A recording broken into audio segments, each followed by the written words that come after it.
जय श्री कृष्णा। आज भगवत गीता के अध्याय 13 का 33वां श्लोक। हे अर्जुन, जिस प्रकार एक ही सूर्य इस संपूर्ण ब्रह्मांड को प्रकाशित करता है, उसी प्रकार एक ही आत्मा संपूर्ण क्षेत्र को प्रकाशित करती है। क्या अर्थ है इसका? ध्यान से सुनिए। हे अर्जुन, जिस प्रकार एक ही सूर्य है, पहले आकाश से तुलना की गई थी, यानी कि लक्षण चल रहे हैं आत्मा के।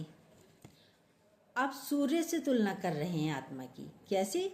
जैसे सूर्य ब्रह्मांड को प्रकाशित करता है, सूर्य पूरे ब्रह्मांड को प्रकाशित करता है। सूर्य इतनी दूर है पृथ्वी से, परंतु फिर भी उसका प्रकाश हर जगह पहुंच ही जाता है।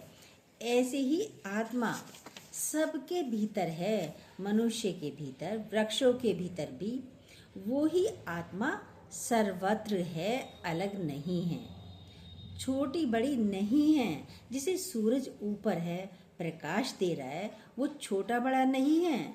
वो महल के ऊपर भी वैसे ही प्रकाश डालेगा जैसे झोपड़ी के ऊपर प्रकाश डालेगा। ये ही प्रकाशित है। तो आत्मा भी सबको एक जैसा प्रकाशित करती है। हमें विभिन्नता दिखती है, छोटा बड़ा हमें दिखता है संसार में। छोटा बड़ा, अमीर गरीब, ये सब दिखता है। जाति से छोटे दिखते हैं, पद से छोटे बड़े दिखते हैं। हम छोटा बड़ा करके देखते हैं। जो क्षेत्रज्ञ है, यानी जानने वाला, वो सदैव एक जैसा है। क्षेत्रज्ञ एक जैसा है, वो जानने वाला है। किसी ने बोला छोटा बड़ा दिखता है, अच्छा बुरा दिखता है, गलत सही दिखता है। संत से बोला था तो संत जी ने कितना अच्छा कहा, चलो आओ और दीपक लेकर आओ। संत बोले जाओ, जाकर दीपक लेकर आओ। दीपक बहुत सारे आ गए, सब अपने अपने तरीके से बहुत सारे दीपक ले आए। कोई छोटा दीपक लाया, कोई बड़ा दीपक लाया, इस तरीके से दीपक लाए। कोई बहुत सुंदर डिजाइनदार दीपक लाया, कोई साधारण सा दीपक ले आया। कोई चांदी का दीपक लाया तो कोई सोने का दीपक ले आया। और जब उसको जलाया गया तो किसी में 4-4 बत्तियां लगा दी दीपक में। कोई छोटा दीपक था, कोई बहुत बड़ा दीपक था। किसी में 4 बत्ती लगा दी और किसी में 2 बत्तियां लगा दी, जला दी। 4 बत्ती करके जला दिया, 2 बत्ती रख के जला दिया। किसी ने एक ही बत्ती रख दी किसी दीपक में, एक बत्ती रख कर ही जला दिया। तो पूछा इसमें भिन्नता है? संत ने कहा क्या इसमें भिन्नता है? बोला हाँ, छोटे बड़े तो दिख रहे हैं।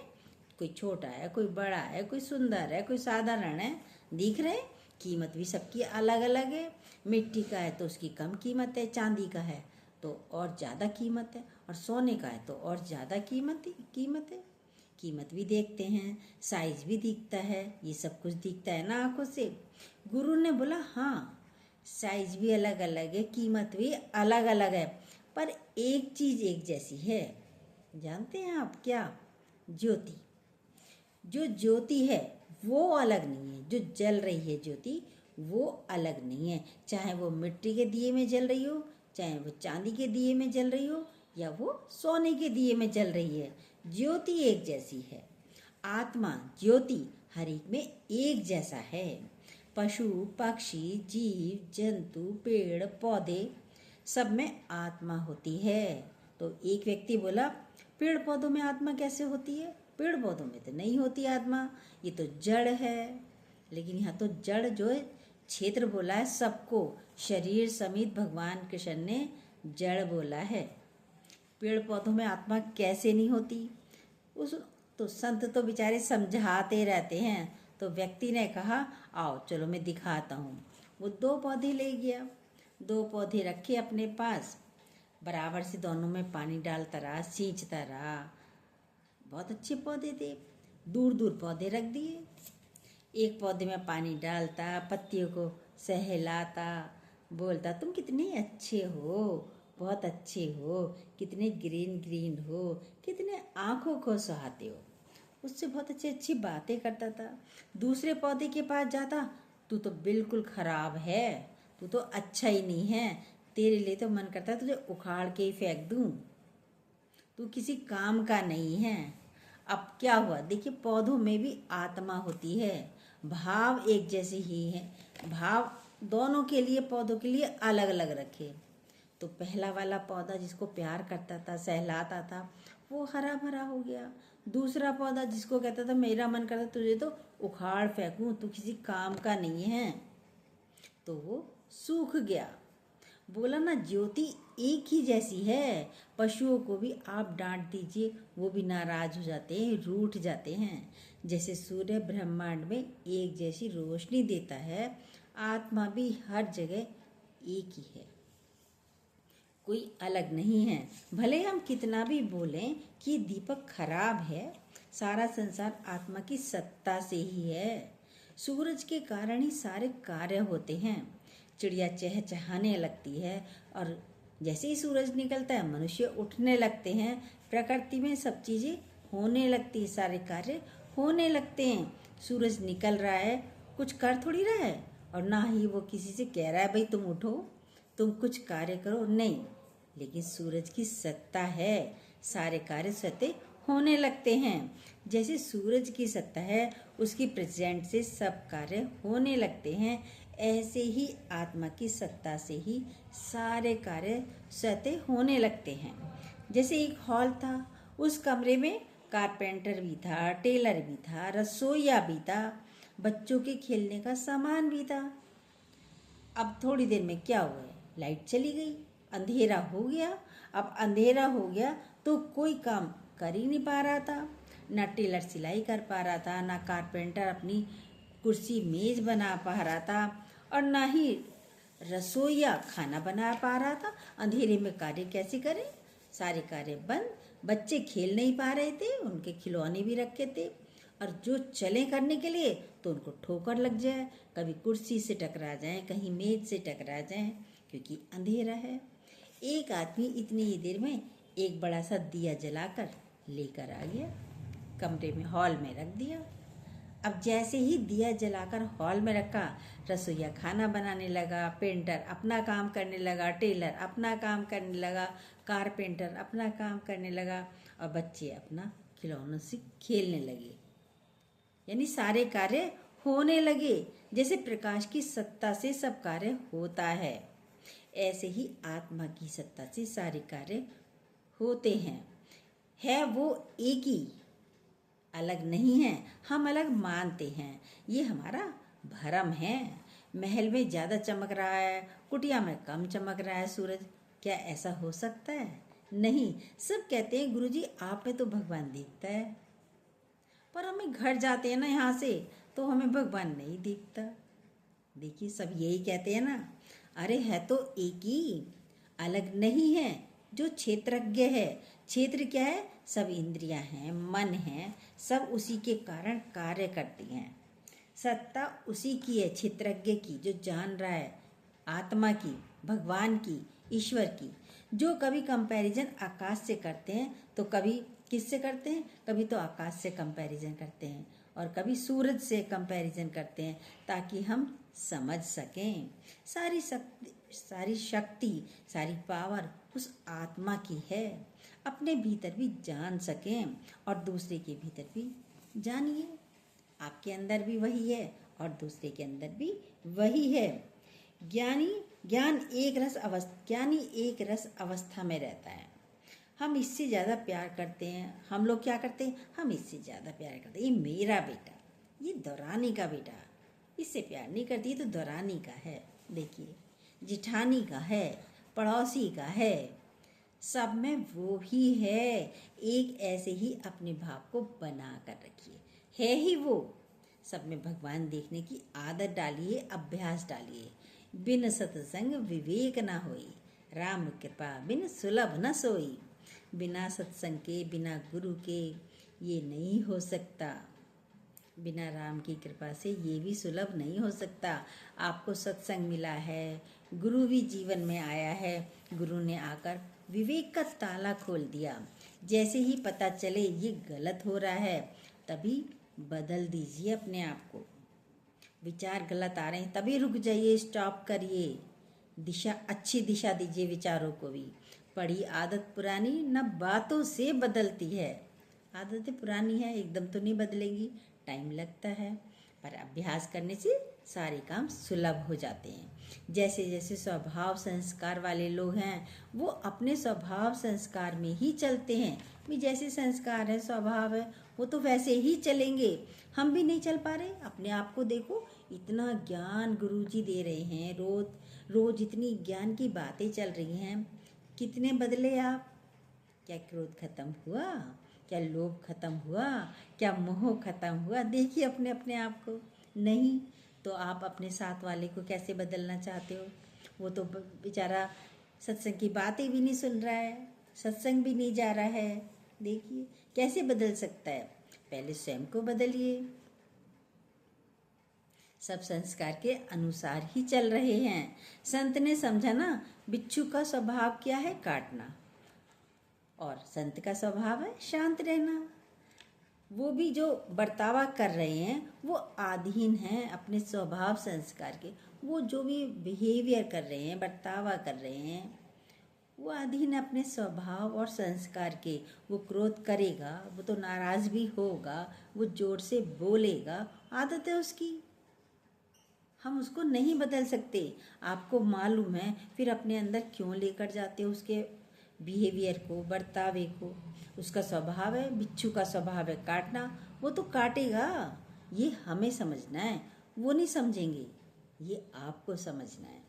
आज संत ने समझा, जब वो नहीं बदल रहा तो मैं अपना स्वभाव क्यों बदलूं? बिच्छू का स्वभाव काटना है, वो काटेगा, मेरा स्वभाव उसे बचाना है, मैं बचाता रहूँगा। ज्ञान में हम आए हैं, सत्संग में हम आए हैं, अगला तो आया ही नहीं। सारी दुनिया तो सत्संग में आई नहीं, कैसे बदल सकती है वो? दुनिया नहीं बदलेगी। दुनिया ना बदले, बदल जाए हम, तब तुम्हें मिलेगा परमा आनंद, परम आनंद। हमें मालूम है हम आए हैं, हमारा स्वभाव क्या होना चाहिए? ज्ञान का स्वभाव है। क्या है स्वभाव? प्रेम वाला, नम्रता वाला, शांति में रहने वाला। हमें अपने स्वभाव से अलग, हम अपने स्वभाव से अलग क्यों हो गए हैं? क्यों हो रहे हैं? हम प्रेम से अलग क्यों हो रहे हैं? सॉरी, हम झुके बिना रह न सकते। देखिए जब सत्संग सुनते हैं तो हमें झुकना आ जाता है। झुकता वही है, फल वाली डाली ही झुकती है, और जो ठूंठ है वो नहीं झुकता, वो तो खड़ा ही रहेगा। तो आपके ऊपर फल लगे हैं तो आप झुकेंगे। नम्रता आ गई, नम्रता के फल आ गए, शांति के फल आ गए, प्रेम के फल आ गए, तो आपको झुकने में परेशानी नहीं होती है। आप अपने स्वभाव में अडिग रहिए। चित्त आपका शांत होगा, चित्त तो आप ही का शांत होगा। यही ब्रेक लगाना सीखिए। पहले आप क्या करते थे? 100 बार गलतियां करते थे। जब सत्संग नहीं था जीवन में तो कितनी बार गलतियां पे गलतियां करते ही रहते थे। मम्मी भले ही समझाए तब भी गलतियां हो जाती थी। फिर सत्संग में आए तो भले ही पहली बार 100 बार गलतियां हुई, धीरे धीरे 80 हुई, और आते आते सुनते सुनते फिर 80 से 60, 60 से 50, 40, 20, अब 2-4 रह गई हैं, वो भी निकल जाएंगी। देखिए अपनी अपनी चेकिंग खुद कीजिए। भले आप कितनी बार, सभी ने रोटियां कितनी जलाई होंगी, जलाई होंगी नहीं जलाई होंगी, लेकिन अभ्यास करते करते आज सब अच्छा बना लेते हैं। धीरे धीरे हमारा जीवन धीरे धीरे निखरने लगा, निखरने लगेगा जब हम ये वाणी सुनते हैं, सत्संग की बातें सुनते हैं।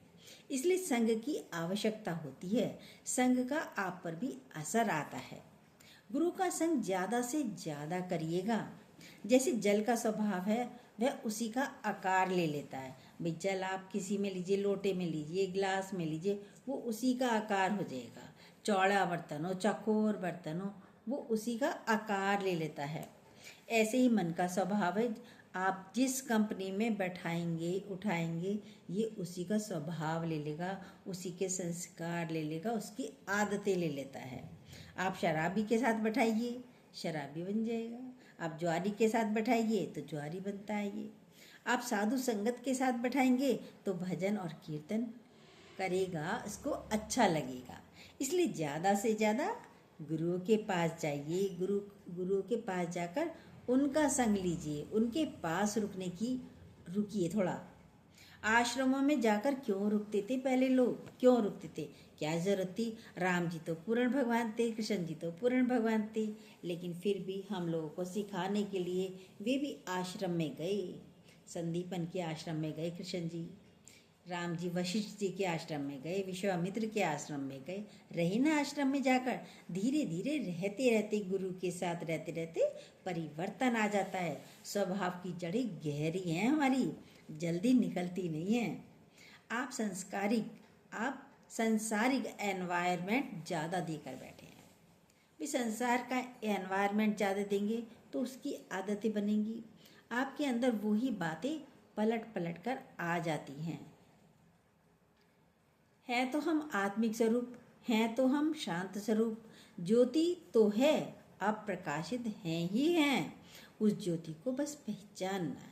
ज्योति तो सबके अंदर है, प्रकाशित भी है, बस उस ज्योति को पहचानना है। यही जानना ही ज्ञान है। क्षेत्र और क्षेत्रज्ञ को जानना, कौन गुस्सा कर रहा है, कौन उलझ रहा है। इंद्रियों को स्वभाव को जानने वाला बनो। इंद्रियों के स्वभाव को जानने वाला बनो। गाड़ी को आप ठीक से जानते हैं। सवाल कोई करते हो, उसका फार्मूला आप जानते हैं तो एकदम हल कर देते हैं। भाई सवाल लो, हल हो गया। आप ज्ञान के फार्मूले को क्यों नहीं समझ पाते? आपका जीवन सही चलेगा। यदि ज्ञान के फार्मूले को भी समझ जाएंगे तो जीवन भी बहुत अच्छा चलेगा। हम फार्मूला गलत लेकर चलते हैं तो रिजल्ट भी गलत आएगा। फार्मूला गलत ले लिया तो रिजल्ट भी गलत आएगा। ये ज्ञान के छोटे छोटे फार्मूले हैं, याद रखिए। सीखने पड़ते हैं आप तो सीखिए। पोयम को दोहराते दोहराते याद हो जाती है। पहले पहाड़े बोले जाते थे, 2 एकम 2, 2 दूनी 4, बोलते रहते थे। मम्मियाँ बुलवाती रहती थी टीचर को, 20 तक के 25 तक के पहाड़े सुनाने हैं भाई। अब सुनाने हैं तो रटने पड़ते हैं, दोहराने पड़ते हैं, तब जाकर याद रहते हैं। वो तो कहीं से भी बोल देंगे, भाई ये वाला सुनाइए। याद करना पड़ता था ना, बोल बोल कर याद करना पड़ता था, दोहराना पड़ता था। आप भी ज्ञान को दोहराइए ना। ज्ञान को दोहराएंगे तो ये भी याद रहेगा। हो गई गलती फिर मत दोहराओ। गलती एक बार हो गई, गलत शब्द निकल गया, पर अब तो अपना ध्यान रखिए, अब नहीं निकलना चाहिए। गलती को जो ना दोहराए उसे भगवान कहते हैं, उसे इंसान कहते हैं, उसे भगवान कहते हैं। देखिए अपने आप को, गलती होनी नहीं चाहिए। इतना सत्संग चल रहा है, डेली चल रहा है, तो गलती का तो मतलब होना ही नहीं चाहिए। जय श्री कृष्णा। जो न्यू हो प्लीज़ सब्सक्राइब कीजिएगा, बेल को दोबारा प्रेस जरूर कीजिएगा, अपने लाइक कमेंट भी जरूर देते रहिएगा।